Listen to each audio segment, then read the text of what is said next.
The Day of Ashes.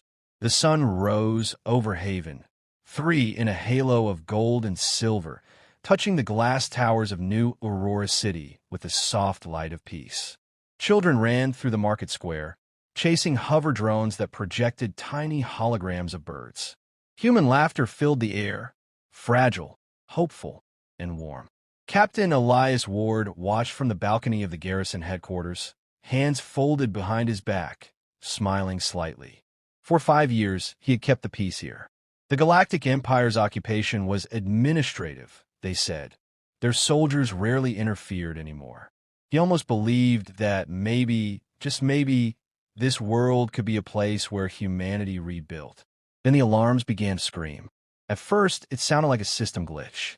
Then came the sound every soldier dreads, the deep, rolling thud of heavy plasma, artillery from orbit. The sky darkened as streaks of fire tore through the clouds. A transmission crackled in Elias's earpiece. All Imperial comms broadcasting emergency order. Purge Directive 7 to 157. I repeat, Purge Directive 7 to 157. They're targeting. The voice cut off. Moments later, the city shook. Imperial drop ships descended, black and angular, flooding the streets with armored soldiers bearing the sigil of the Galactic Empire. They didn't fire at the garrison. They went straight for the civilians. Elias sprinted toward the plaza, shouting into his comlink for his unit to mobilize. Non-combatants under fire. Secure evacuation routes. He turned a corner and froze. The Imperial soldiers weren't just firing indiscriminately. They were rounding up women. Teachers, engineers, medics, mothers clutching children. Herded into lines at gunpoint. The lead Imperial officer read aloud the order, his voice amplified across the square. By command of the Galactic Senate, subspecies Homo sapiens female genome has been deemed biohazardous. Extermination authorized effective immediately.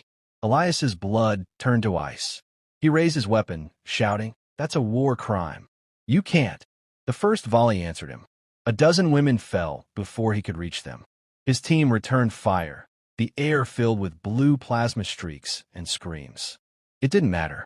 The Imperials had numbers and orbital support. The sky itself seemed to weep molten fire. Buildings toppled, drones burned. The market that once smelled of bread and flowers now reeked of ozone and blood. Hours later, silence. The Imperials withdrew, leaving behind only smoke and bodies. The city was a graveyard. Elias moved through the wreckage like a ghost, his